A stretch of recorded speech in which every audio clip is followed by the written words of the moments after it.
নমস্কার, নেশন টাইমে আপনাদের স্বাগত। আপনাদের সঙ্গে আমি রাজা বন্দ্যোপাধ্যায়। ভোটের দামামা বেজেই চলে, সেটা আগেও আলোচনা হয়েছে।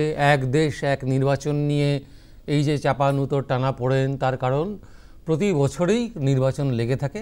ঠিক যে উদাহরণটা অমিত শাহ থেকে শুরু করে অর্জুন রাম মেঘওয়াল আইনমন্ত্রী এক দেশ এক নির্বাচন বিলটা পেশ করার সময় তুলে ধরেছিলেন, সামনেই দিল্লির নির্বাচন ফেব্রুয়ারি মাসে হওয়ার কথা সাধারণত।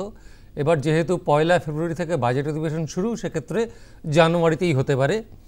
কিন্তু মোট কথা হলো, জানুয়ারির শেষেই হোক বা ফেব্রুয়ারিতেই হোক, ভোটের দামামা দিল্লিতে বেজে উঠেছে এবং তাই নিয়ে রাজনৈতিক চাপানুতোর এবং 3 দলের যে টানাপোড়েন, ইন্ডিয়া জোট অদৃশ্য।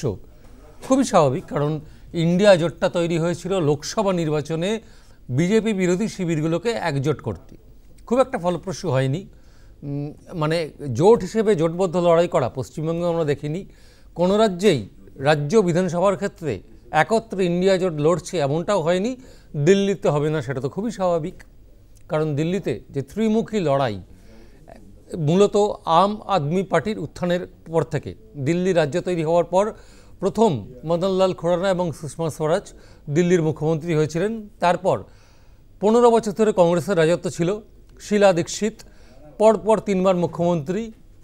কিন্তু 2013 সালে এই যে আন্দোলন, আন্না হাজারে আন্দোলন, সেখান থেকে অরবিন্দ কেজরিওয়ালের উঠে আসা, রাজনৈতিক মঞ্চে প্রবেশ করা, আম আদমি পার্টি তৈরি, তারপর থেকে কিন্তু অরবিন্দ কেজরিওয়ালও পুরো ছেয়ে ফেলেছেন দিল্লি বিধানসভা নির্বাচনে। প্রথমবার দিল্লির 70টা আসনে 67টায় আপ, 3টে বিজেপি, কংগ্রেস শূন্য। তারপর গতবারের আগে দিল্লির 70টা আসনে 62টায় আপ, 8খানা বিজেপি, কংগ্রেস শূন্য। সেইখানে দাঁড়িয়ে এইবার বিধানসভা নির্বাচন সামনের মাসেই, বছরের গোড়াতেই। অন্যদিকে লোকসভায় কিন্তু পাক্কা উল্টো ফল হয় প্রত্যেকবার। দিল্লির 7টা লোকসভা আসনে 7টাই জেতে বিজেপি, 7-এ 7 বিজেপি লোকসভায়, 70-এ 60-এর ওপর আম আদমি পার্টি, কংগ্রেস শূন্য। বিজেপি প্রধান বিরোধী দল হওয়ার মর্যাদাটুকুও জোগাড় করতে পারে না সেই সংখ্যক আসন। সেই জায়গায় দাঁড়িয়ে সামনে নির্বাচন, এবং ইতিমধ্যেই অরবিন্দ কেজরিওয়ালের বিরুদ্ধে বিজেপির আক্রমণ, কংগ্রেসের আক্রমণ, এবং পাল্টা কেজরিওয়ালের একসঙ্গে দুটো ফ্রন্টে আক্রমণ বিজেপি কংগ্রেস শুরু হয়ে গেছে। যেইটা নতুন ঘটনা, সেটা হচ্ছে কেজরিওয়ালের এইবারের যেটা ইস্যু, ফ্রিতে বিদ্যুৎ দেওয়া, শিক্ষা স্বাস্থ্য ঝকঝকে করা, ফ্রিতে পানীয় জল দেওয়া, এগুলো আগের ইস্যু ছিল। এইবার মহিলা সম্মান যোজনা, 2100 টাকা করে প্রতি মাসে মহিলাদের হাতে তুলে দেওয়া হবে, বাংলার লক্ষ্মীর ভাণ্ডারের মতোই, সেটা একটা। আর হচ্ছে 60 মানুষকে, যারা বয়স্ক মানুষ, তাদের বিনামূল্যে চিকিৎসা, কোনো রকম বিমা টিমা নয়। এই যে আয়ুষ্মান প্রকল্প, সেটা একমাত্র পশ্চিমবঙ্গের পাশাপাশি দিল্লিতেও কেজরিওয়াল চালু করেননি, তাঁরও একই বিষয়। প্রধানমন্ত্রীর আয়ুষ্মান প্রকল্প, স্বাস্থ্য বিমা প্রকল্পে যে প্রচুর শর্ত আছে, কিন্তু দিল্লিতে স্বাস্থ্য বিমা প্রকল্পের জন্য রাজ্য সরকারের কোনো শর্ত নেই। এবং এটা এবার নতুন যোজনা, 60 যাদের বয়স, তাদের বিনামূল্যে চিকিৎসা। কী চিকিৎসা, কেন চিকিৎসা, তাদের রোজগার কত, হ্যান কিছু দেখা হবে না।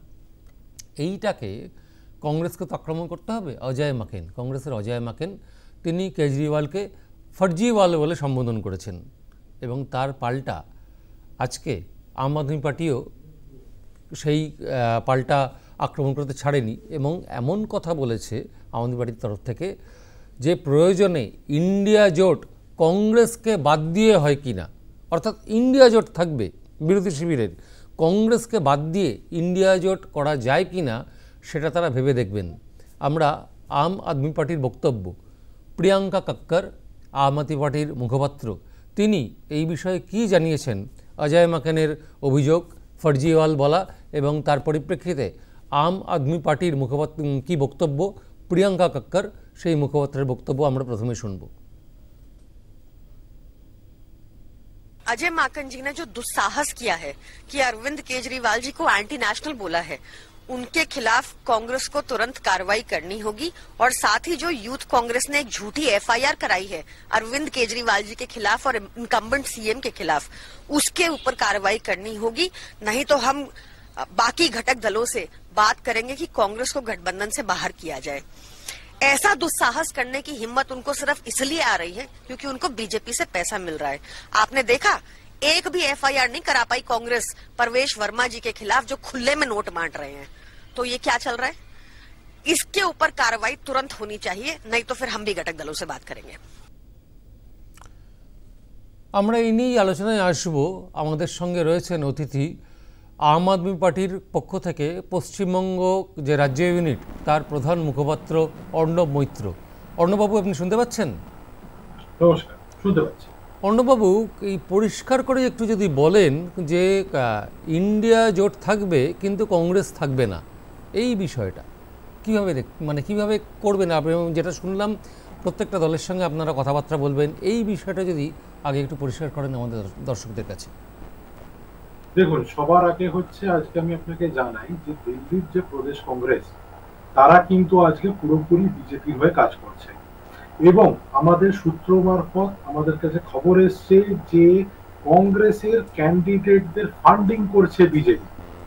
আজকের দিনে কংগ্রেসের দিল্লিতে কোনো জমি নেই, তারা রাস্তায় নেই, মানুষের মধ্যে নেই এবং বিজেপির কাছে কোনো মুখ নেই। বিজেপি বিগত 10 বছরে কি করেছে কেন্দ্র সরকার থেকে দিল্লির জন্য সেরকম বলার মতো কিছু নেই এবং একদিকে হচ্ছে কেজরিওয়ালের এত উন্নয়নমূলক কাজ, শিক্ষা বলুন, স্বাস্থ্য বলুন, নারী সুরক্ষা বলুন, কর্মসংস্থা করা বলুন, একদিকে একতরফা লড়াই হতে যাচ্ছে বিজেপির এই আসন্ন বিধানসভা নির্বাচন। কিন্তু আমরা দেখতে পাচ্ছি গতকাল কংগ্রেসের নেতা অজয় মাকান হঠাৎ করে একবার উঠে এসে বলল অরবিন্দ কেজরিওয়াল নাকি দেশ বিরোধী। আচ্ছা বলুন তো, যে মানুষটা বিশ্বমানের বিদ্যালয় বানিয়েছে সে দেশ বিরোধী? যে মানুষটা বিশ্বমানের স্বাস্থ্য ব্যবস্থা বানিয়েছে সরকারি, যেখানে প্রত্যেকে বিনামূল্যে স্বাস্থ্য ব্যবস্থাকে ব্যবহার করতে পারে এবং সুস্থ হতে পারে, এই মানুষটা দেশদ্রোহী? যে দিল্লিকে সিসিটিভি ক্যামেরায় মুড়ে দিয়েছে, যদিও আপনারা প্রত্যেকে জানেন যে দিল্লিতে কিন্তু আইন শৃঙ্খলা আমাদের সরকারের হাতে নেই, সেটা কিন্তু কেন্দ্রীয় স্বরাষ্ট্র দপ্তরে আছে। তারপরও আমরা যেটা করতে পারতাম, দিল্লিতে আমরা সিসিটিভি ক্যামেরা দিয়ে মুড়ে দিয়েছি। প্রত্যেকটি সরকারি বাসে মার্শাল করা হয়েছে, রাখা হয়েছে, যাদের প্রধান কাজ হচ্ছে নারীদের সুরক্ষা দেওয়া বাসের মধ্যে। আজকে সেই লোকটাকে আপনি রাষ্ট্রবিরোধী বলছেন, সেই লোকটাকে আপনি দেশ বিরোধী বলছেন।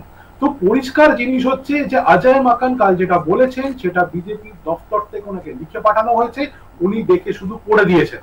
হ্যাঁ, 2 নম্বর বিষয় হচ্ছে যে যদি আজকে এই অবস্থা হয় যেখানে কংগ্রেসের ঔদ্ধত্য যদি বাড়তে বাড়তে এই জায়গায় চলে যায় যেখানে তারা আমাদের সর্বোচ্চ নেতাকে এইরকম ভাষায় গালিগালাজ করছে, যেটা বিজেপিও করে থাকে, কারণ তাদের তো কাজ নেই, তারা শুধুমাত্র কেজরিওয়ালকে গালিগালাজ করে।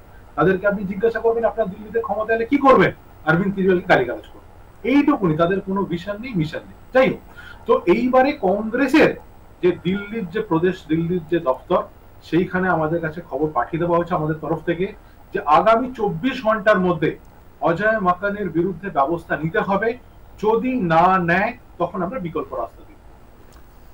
কিন্তু আপনাদের বিরুদ্ধে তো একাধিক ইস্যু, একদিকে দুর্নীতি, কেজরিওয়াল থেকে শুরু করে মনীষ সিসোদিয়া, আপনাদের প্রায় মন্ত্রিসভার অনেকেই সাংসদরাও জেল ঘুরে এসেছেন, অন্যদিকে দূষণ থেকে শুরু করে একাধিক ইস্যু নিয়ে বিরোধীরা মাঠে নামছে, আপনারা প্রতিহত করতে পারবেন? দেখুন, যখন আপনি স্রোতের বিপরীত দিকে হাঁটবেন আপনাকে কিন্তু এই প্রতিবন্ধকতাগুলোকে সম্মুখীন হতেই হবে, কিছু করার নেই। আজকে আপনি ভাবুন যে এতজনকে জেলে পাঠিয়ে পর আজকের দিনে ইডি সিবিআই কাছে কি তথ্য আছে, কি দুর্নীতি হয়েছে, কত টাকা পেয়েছে, আমি আপনাকে জিজ্ঞেস করছি, আপনি জানেন কত টাকা পেয়েছে, কি পেয়েছে, কোথেকে পেয়েছে, কোনো বেনামি সম্পত্তি পেয়েছে, কিছু পেয়েছে?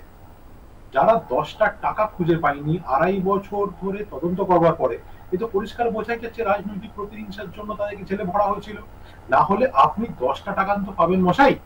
আপনি কি বলছেন ইডি সিবিআই আমাদের দেশের এতটাই বড় বড় অপদার্থ যে তারা 2.5 বছর ধরে খুঁজেও কিচ্ছু পেল না?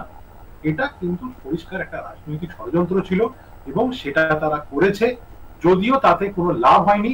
দিল্লির মানুষ কিন্তু একটাই কথা বলছে, আবার আসছে কেজরিওয়াল। কিন্তু আরেকটা প্রশ্ন যেটা সাম্প্রতিককালে বারবার উঠে আসছে, যে কংগ্রেসকে সরিয়ে বিরোধী শিবির বা বিরোধী জোট, সেটা কি আদৌ সম্ভব? কারণ একাধিক রাজ্য রয়েছে যেখানে কংগ্রেস এবং বিজেপির সরাসরি লড়াই, এবং কিছুদিন আগেই তৃণমূল কংগ্রেসের ক্ষেত্রে যে কংগ্রেস নয়, মমতা বন্দ্যোপাধ্যায় হচ্ছে ইন্ডিয়া শিবিরের প্রধান মুখ, তাঁকেই ইন্ডিয়া শিবিরের নেতৃত্বে থাকা উচিত। কেজরিওয়ালের ক্ষেত্রেও কি সেরকম একটা মানে বার্তা দেওয়ার চেষ্টা হচ্ছে আম আদমি পার্টির তরফ থেকে, যে বিরোধী শিবিরের প্রধান মুখ হওয়ার যোগ্য হচ্ছেন অরবিন্দ কেজরিওয়াল? কারণ শুধুমাত্র দিল্লি নয়, পাঞ্জাবও এখন আম আদমি পার্টির দখলে, জাতীয় দল হিসেবে স্বীকৃতি পেয়েছে।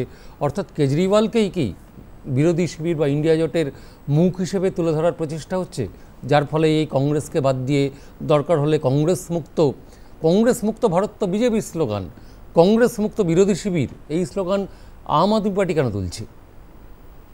দেখুন, আজকে কংগ্রেস অত্যন্ত অহংকারে ভুগছে। তাদের যেটা সমস্যা, যে তাদের অহংকারে এখন মাটিতে পা পড়ছে না, যার জন্য আজকে দেখবেন অরবিন্দ কেজরিওয়াল কিন্তু লোকসভা নির্বাচনের সময় বিভিন্ন জায়গায় গিয়ে বিভিন্ন রাজনৈতিক দলের ক্যান্ডিডেটদের প্রচার করেছিলেন। আমাদের সর্বোচ্চ নেতারাও কিন্তু তাই করেছিলেন। আমরা কিন্তু ভেদাভেদ করিনি যে আম আদমি পার্টির ক্যান্ডিডেট নয় তাই আমরা প্রচার করব না। অরবিন্দ কেজরিওয়াল কিন্তু স্পষ্ট বার্তা দিয়েছেন যে বিরোধীরা যে একভাবে লড়াই করছে উনি তার জন্য প্রচার করেছেন। অরবিন্দ কেজরিওয়াল বিগত যে লোকসভা নির্বাচন গেল সেখানে কিন্তু ইন্ডিয়া অ্যালায়েন্সের প্রচার করেছিলেন, সেখানে কিন্তু আপের জন্য করেননি।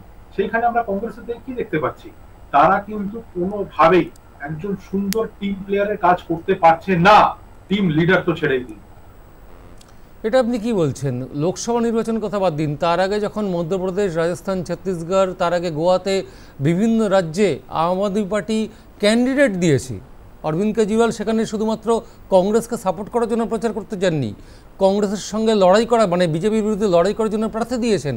এবং সেখানেও একই প্রশ্ন উঠে এসছে যে ভোট কাটাকাটি, 1% ভোট পেলেও সেটা বিরোধী ভোটে ভাগ বসানো।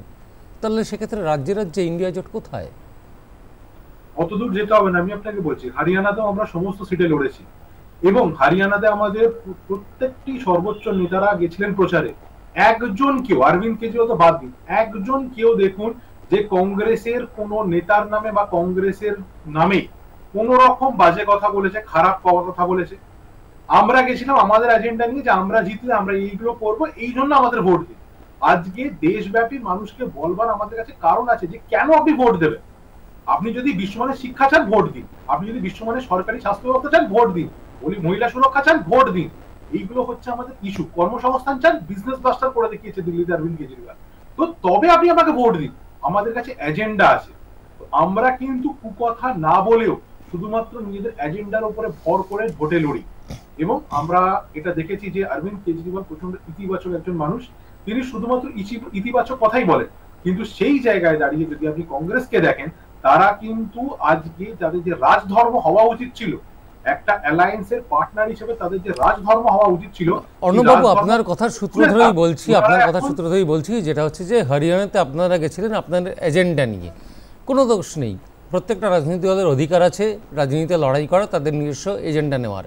প্রশ্নটা হচ্ছে বিরোধী ঐক্য, একের বিরুদ্ধে এক।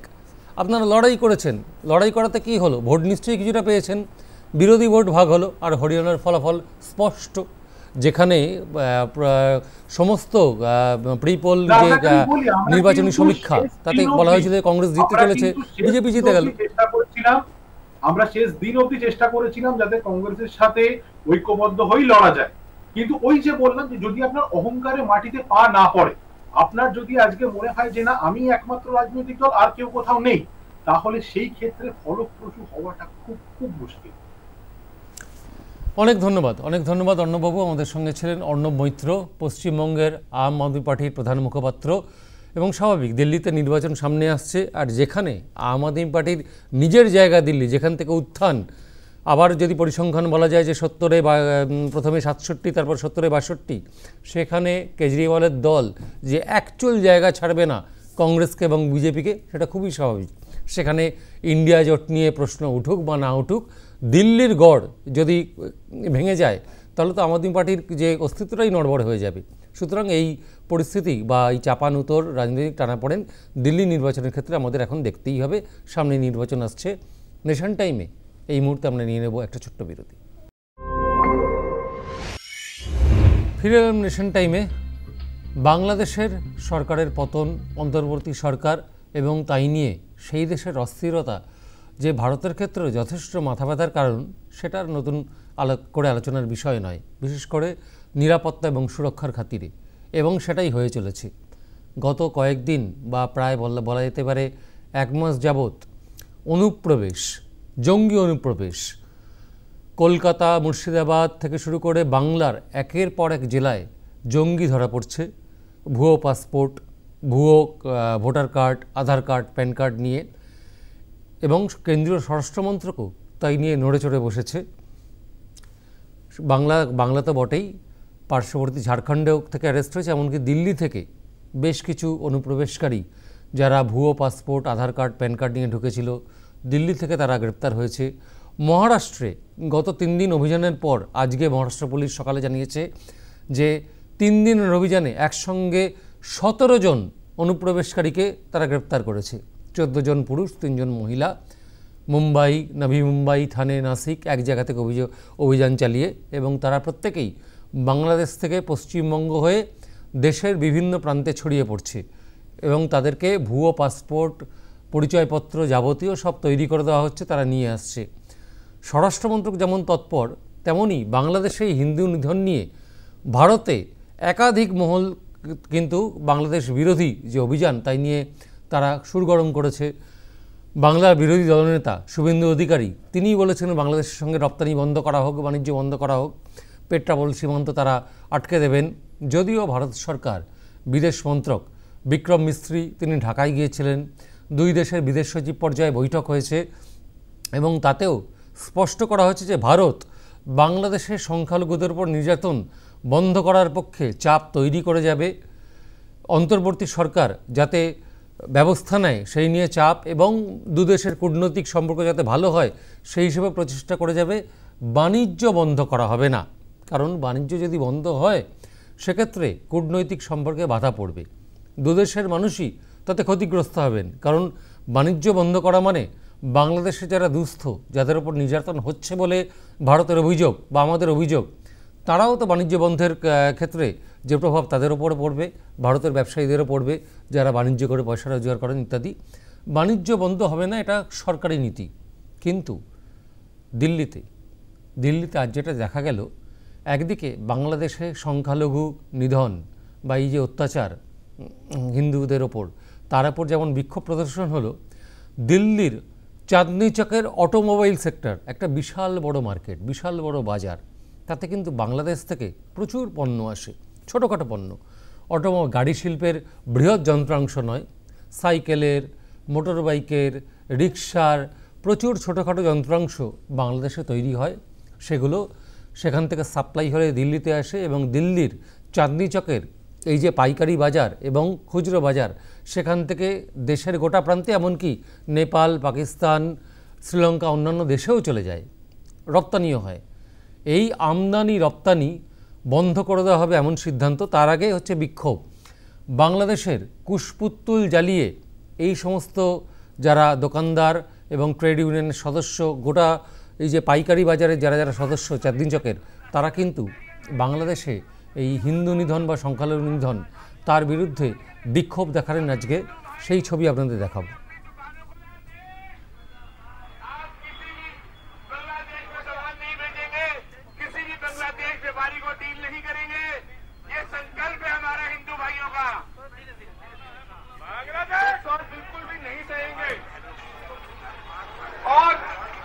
हमारी बहनों के साथ वो बलात्कार हो रहा है, घनघोर निंदा करती है अपना।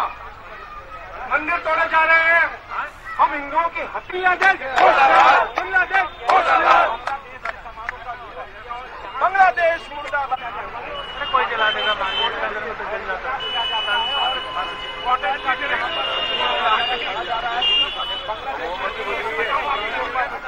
मुर्दाबाद, मुर्दाबाद, बांग्लादेश मुर्दाबाद, बांग्लादेश मुर्दाबाद, मुर्दाबाद, मुर्दाबाद, बांग्लादेश मुर्दाबाद, मुर्दाबाद, मुर्दाबाद, बांग्लादेश मुर्दाबाद, बांग्लादेश मुर्दाबाद।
আপনারা দেখলেন বিক্ষোভের সেই ছবি।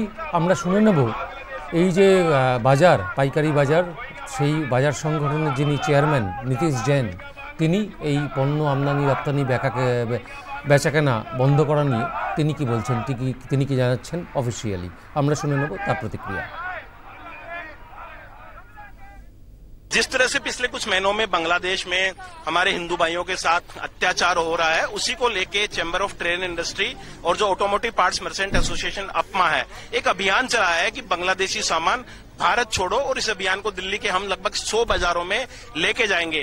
और जो एशिया की सबसे बड़ी ऑटो पार्ट्स की मार्केट है, यहाँ पे 20,000 दुकानें हैं, लगभग 1,000 करोड़ रुपए का व्यापार भारत और बांग्लादेश के बीच ऑटो पार्ट्स का होता है। तो आज अपमा ने भी निर्णय लिया है कि बांग्लादेश के साथ हम 1 महीने के लिए पूरी तरह से व्यापार बंद कर देंगे, और दिल्ली के तमाम अलग अलग बाजारों में हम इस अभियान को लेके जा रहे हैं कि पूरी तरह से व्यापार बांग्लादेश के साथ में बंद किया जाए, कम किया जाए। और एक और अभियान बांग्लादेशी रोहिंग्या दिल्ली छोड़ो, क्योंकि जिस तरह से दिल्ली के चांदनी चौक, सदर बाजार, खारी बावली, नया बाजार, चावड़ी बाजार, कश्मीर, करोल बाग, लाजपत नगर के बाजारों में अवैध रूप से फुटपाथ घेर के रोहिंग्या बांग्लादेशी बैठे हुए हैं, तो तमाम मार्केट एसोसिएशन उनको चिन्हित करेंगे, थाने को सूचित करेंगे, फुटपाथों पे उनकी आईडी देख के हम उनको पूछेंगे कि भाई किस देश से आए हो और तुम्हें यहाँ किसने हक दिया। तो बांग्लादेशी रोहिंग्या को भी हम बाजारों से उखाड़ फेंकेंगे। और अब समय आ गया है बांग्लादेश की को सबक सिखाने के लिए बांग्लादेश की अर्थव्यवस्था की कमर तोड़ना बहुत जरूरी है। আপনারা শুনলেন কি প্রতিক্রিয়া বা কি সিদ্ধান্ত। চাঁদনি চক এবং সংলগ্ন অঞ্চলে 20,000 দোকান, 1,000 কোটি টাকার ব্যবসা আজ থেকে বন্ধ। দেখা যাক আরও কতদূর গড়ায় এই জল। নেশন টাইম আজকের মতো এই পর্যন্তই। আপনারা দেখছেন news time, any time, all the time.